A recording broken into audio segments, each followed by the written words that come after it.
Welcome to the deep dive. Today, we're going deep on something surprisingly common, Oh, hernia treatment. okay. We're going to unpack the key insights and interesting details from this medical text on inguinal and femoral hernias. Sounds good. Did you know hernia repair is the most common general surgical procedure? Wow. I didn't realize it was the most common. Yeah, so we're going to find out why that is, Okay. what your treatment options are, and what you can expect if you need this very frequent surgery. That makes sense. A lot of people probably need to know this information. Yeah, yeah, exactly. It's true. Hernia repair is incredibly common, and it's something that most people don't really think about until it happens to them or someone they know. Right, exactly. So let's start with the basics. We're focusing on inguinal and femoral hernias, Okay. both located in the groin area. Now imagine your abdominal wall is like a sturdy canvas tent. Okay, yeah. A hernia is like a weak spot in that canvas where something can poke through. That's a great analogy. And it's important to remember that while they're both hernias, femoral hernias, while less common, are more likely to cause serious complications if Oh, they're not addressed quickly. so that's something to watch out for. Yeah, that's because of their location and the types of structures they can get trapped. Okay, so that's a red flag to watch out for. The medical text you shared dives into a lot of detail from why surgery is usually the go-to solution Right. to the different surgical techniques, Mm. and even the nuances of anesthesia choices. Yeah. But one of the most interesting things I found was this debate about whether surgery should always be the immediate course of action, especially for inguinal hernias. Okay. This is where the concept of watchful waiting comes into play. You're right. Watchful waiting might seem counterintuitive, right? Yeah. You have a hernia, shouldn't you just get it fixed? Right. But there's actually a growing body of evidence that supports watchful waiting in certain situations. Right. And this large study, the WW trial, really brought this to light. So what did this WW trial find? They followed a group of men with inguinal hernias. Okay. Some had surgery right away, Mm-hmm. and others were just monitored. Okay. After 2 years, there wasn't a significant difference in activity-limiting pain or complications between the two groups. Wow. Okay. This is huge Yeah. because it suggests that for some people, rushing into surgery might not be necessary. Okay, so if I'm hearing you correctly, this means that if you are diagnosed with an inguinal hernia and you are not experiencing severe symptoms, watchful waiting could be an option for you. Yeah. You might be able to hold off on surgery and just monitor the situation closely with your doctor. Exactly. Of course, it's not for everyone. Right. It's crucial to remember that this mainly applies to minimally symptomatic inguinal hernias in middle-aged men. Okay. And it's absolutely not suitable for femoral hernias. Because of that higher risk of strangulation we talked about, femoral hernias usually need surgery right away. Got it. So watchful waiting is a potential option for some, but it's definitely a conversation to have with your doctor to see if it's right for your specific situation. Exactly. Now, our sources also touched on another non-surgical approach, trusses. These are those supportive garments that some people wear for hernias. I remember my grandfather used to wear one. That's right. Trusses were more common in the past, Okay. but nowadays they're generally discouraged. Why is that? They seem like they would provide support and relief. They might offer some temporary relief, but there's a real risk that they could actually make things worse in the long run. Imagine trying to hold a balloon in place with a rubber band. Yeah. It might work for a little bit, but you're also putting pressure on the balloon, and it could eventually burst. Okay, I see what you mean.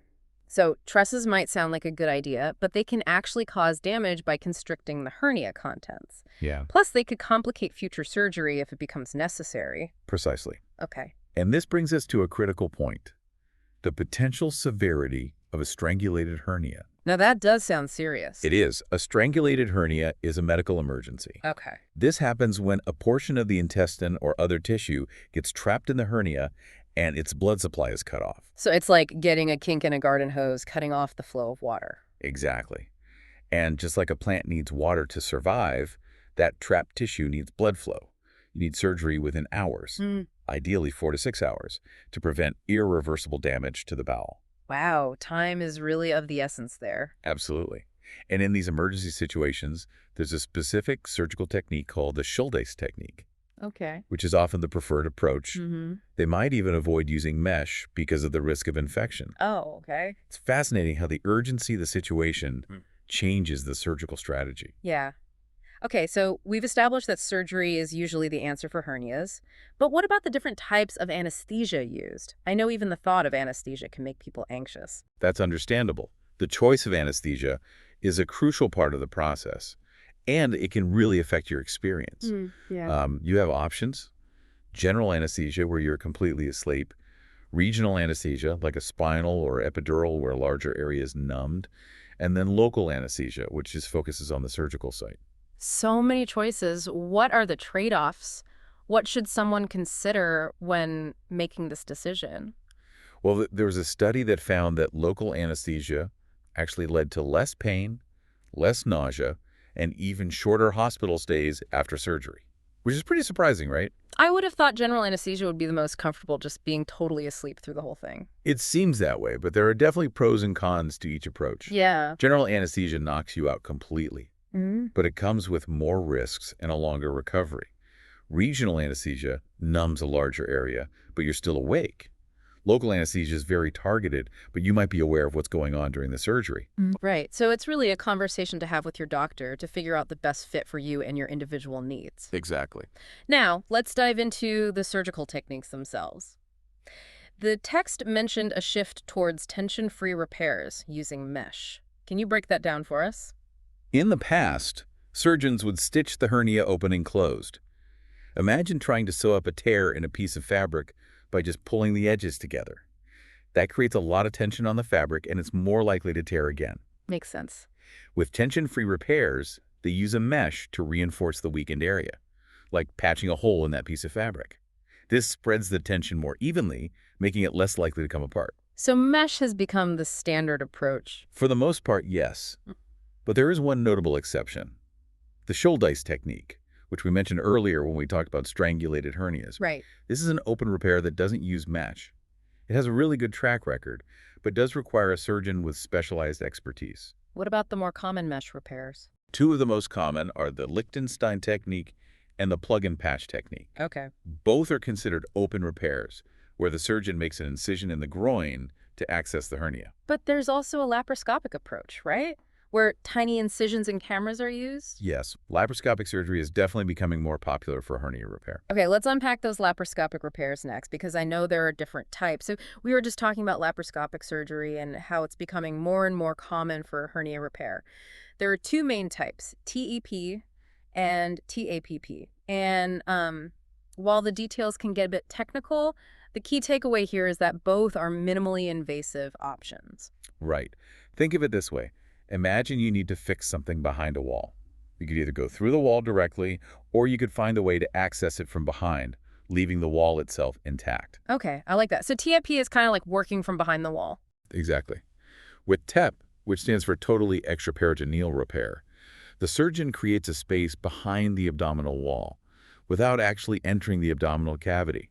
It's a very delicate and precise procedure, but it minimizes the risk of adhesions, which are those bands of scar tissue that can form inside the abdomen after surgery. Adhesions can be a real problem, right? We can, yeah.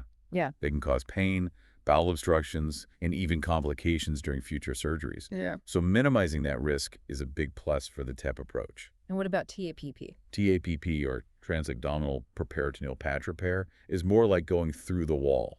Okay. The surgeon enters the abdominal cavity through the peritoneum, which is the membrane that lines the abdominal wall. They then create the space for the mesh behind the peritoneum. So it's a bit more invasive than TEP. Yes, but it also allows for a larger piece of mesh to be used, which some surgeons feel makes for more secure repair. It's interesting how each technique has its own pros and cons. It really highlights the need to find a surgeon who understands your individual needs and can recommend the best approach for you. Absolutely. And speaking of finding the right surgeon, one thing to keep in mind is the surgeon's level of experience, Okay. especially when it comes to laparoscopic repairs. These procedures are very technically demanding, and the more experience a surgeon has, the better the outcomes tend to be. So don't be shy about asking your surgeon about their experience with laparoscopic hernia repair. Exactly. It's your health, and you have every right to choose a surgeon who makes you feel comfortable and confident. Speaking of confidence, something else that can really impact a patient's experience is pain management. We talked about the possibility of chronic pain after hernia surgery, but what about pain control during the recovery period? Pain management is a crucial part of postoperative care, and thankfully, there have been huge advances in pain control techniques, making the recovery process much more bearable for patients. So what are some of the options? Well, it really depends on the individual case, but medications are often used to manage pain in the immediate postoperative period. Okay. For mild pain, over-the-counter medications like ibuprofen or acetaminophen can be helpful, Hmm. but stronger prescription medications might be necessary for more severe pain. And in some cases, nerve blocks can be used to provide longer-lasting pain relief by targeting specific nerves. Nerve blocks sound pretty They intense. might sound intimidating, Hmm. but they're actually a very effective way to manage pain, especially after surgery. Right. They involve injecting medication around specific nerves to stop those pain signals from traveling to the brain. It can significantly reduce the amount of oral pain medication you need, which can help you avoid some of those unpleasant side effects like drowsiness or nausea. That's really good to know. What about non-medication approaches to pain management? Those are important too. Things like ice packs, elevation, and gentle movement can all help reduce swelling and discomfort. Mm. And as you start to heal, physical therapy can be really beneficial in restoring strength and flexibility. So it's all about taking a holistic approach, using a combination of techniques to manage pain effectively. Right, finding the right balance for each individual patient. Now, I found it really interesting that the text you shared talked about 3 different types of hernia recurrence: immediate, intermediate, and late. Yeah, It really highlights how complex this issue can be. it does. Immediate recurrence, which means the hernia comes back very soon after surgery, is often related to things like the material used for the repair or if the patient pushes themselves too hard too soon after surgery. So those post-op instructions are super important. Absolutely. Following those instructions is key to a smooth recovery. Then there's intermediate recurrence, which happens months or even years after the initial repair. Okay. This type is often linked to the surgical technique used. Which again highlights the importance of finding an experienced surgeon. Exactly. And then we have late recurrence, which can happen many years down the line. Okay. This is often more about the natural aging process and our tissues gradually weakening over time. It's a reminder that even with the best surgical techniques and the best care, our bodies change over time, and sometimes these things happen. It's true, and it underscores the importance of maintaining a healthy lifestyle throughout your life. Yeah. Things like maintaining a healthy weight, not smoking, and engaging in regular exercise can all contribute to overall strength and resilience. So it's not just about the surgery itself, it's about making healthy choices for the long haul. Right, it's about taking a proactive approach to your health. Now let's circle back to femoral hernias for a moment.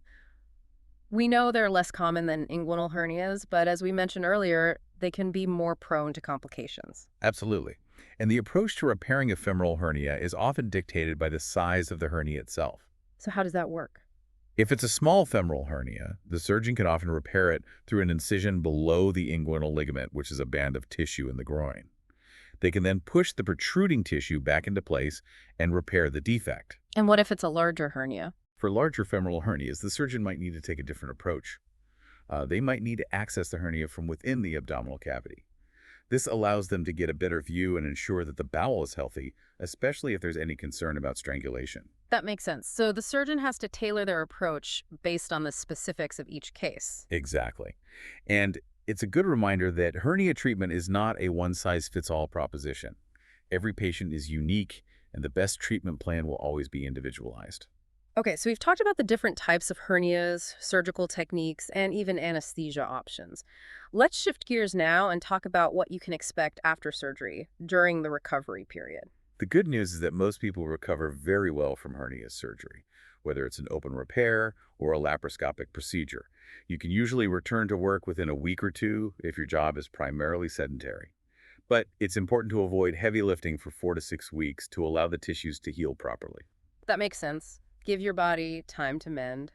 But what about driving? I imagine there are restrictions there too. There are. You need to be able to react quickly and safely behind the wheel, and that ability might be compromised in the immediate aftermath of surgery. But there's actually been some interesting research on this using a driving simulator. Oh, tell me more about that. Researchers found that driving could generally resume safely about 10 days after hernia surgery. That's reassuring to know. So overall, the recovery is usually pretty straightforward. But what about complications? Are there any potential issues to be aware of? Of course, like any surgery, hernia repair does come with potential complications, even if they are relatively uncommon.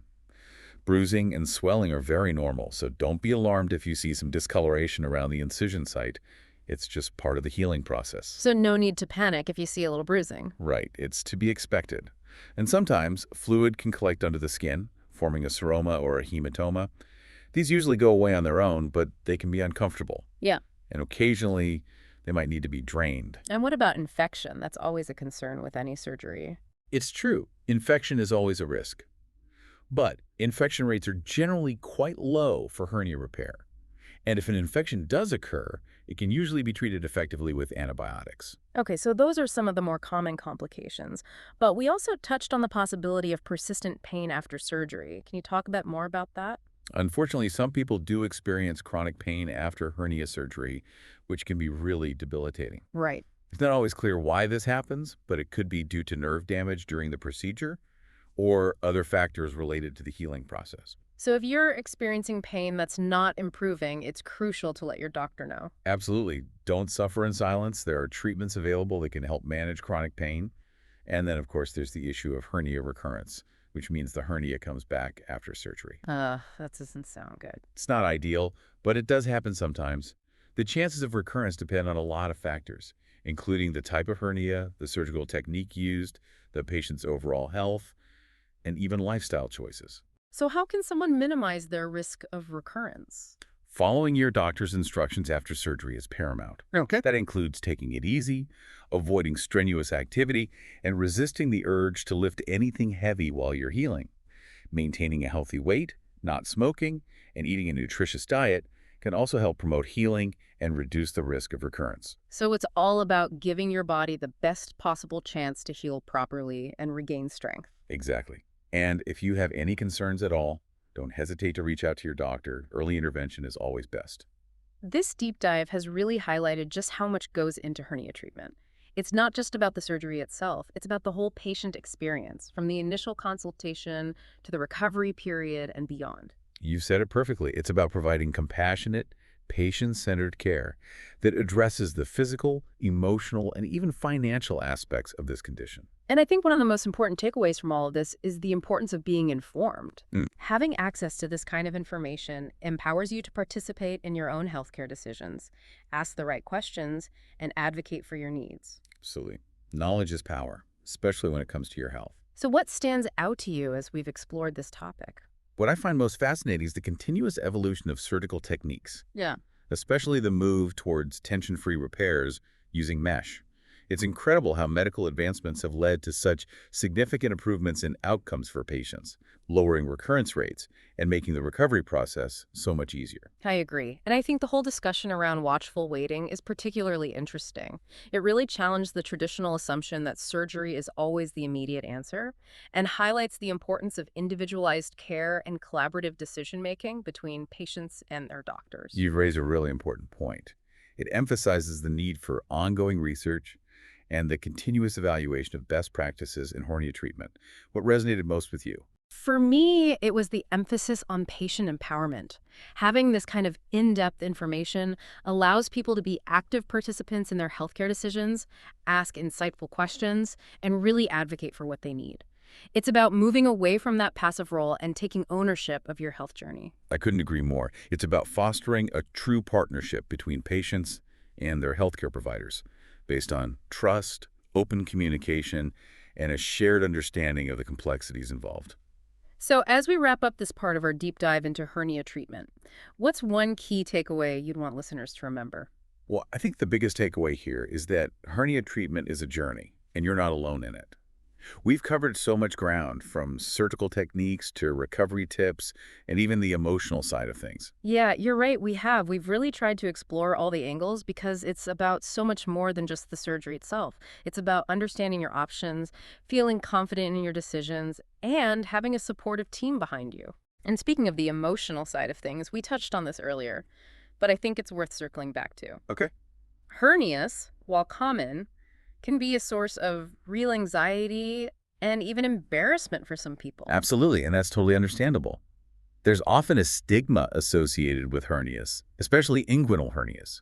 People might see them as a sign of weakness or strain, which can make them hesitant to talk about it or seek help. It's almost like this societal pressure to just tough it out and pretend it's not happening. But ignoring it can actually make things worse in the long run. Exactly. It's so important to break down those barriers and create a more open and accepting dialogue around hernias. They're incredibly common, affecting people of all ages, genders, and backgrounds. It's like anything else. The more we talk about it, the less stigma there is. And seeking medical attention isn't a sign of weakness, it's a sign of taking care of yourself. Precisely. It's about taking charge of your health and well-being. And that leads to another important aspect of hernia treatment that we haven't discussed yet, the financial side of things. Oh, that's a really important consideration. I'm glad you brought it up. Healthcare costs can be a significant burden, and hernia surgery is no exception. Yeah, right. The cost can vary widely depending on several factors. Yeah. The type of hernia, Yeah. the surgical approach, the surgeon's fees, the facility, and of course your insurance coverage. Yeah, it sounds like there's a lot to consider. There is, and that's why it's so crucial to have those conversations up front with your doctor, with the hospital or surgical center, and with your insurance company. Right. Understand the potential costs involved so you can plan accordingly. Are there any resources available to help people manage the financial burden of hernia surgery? Yes, thankfully there are. Many hospitals and surgical centers offer payment plans or financial assistance programs, and there are also charitable organizations that provide support for people facing medical expenses. So, if you're struggling with the financial aspect of hernia treatment, don't give up. Reach out and explore those resources because there's help available. And don't let financial concerns stop you from getting the care you need. Absolutely. Your health is an investment, and it's worth advocating for. This deep dive has been eye-opening. It's not just about the physical aspects of hernia treatment, it's about the whole picture. The emotional impact, the financial considerations, and ultimately your journey as a patient. You've summed it up perfectly. Yeah. And it reinforces the idea that healthcare is not a one-size-fits-all approach. It's a collaboration, a partnership between you and your healthcare providers to find the best path forward. So as you continue your own deep dive into the world of hernias, remember to approach it with an open mind, ask all those burning questions, and most importantly, advocate for your individual needs and preferences. And never underestimate the power of knowledge. The more informed you are, the more confident you'll feel navigating this journey and making choices that align with your values and goals. Well, thank you for joining us on this deep dive into hernia treatment. Yeah. We hope you found it insightful and empowering. We'll see you next time for another fascinating exploration into the world of knowledge. Until then, keep learning and keep exploring.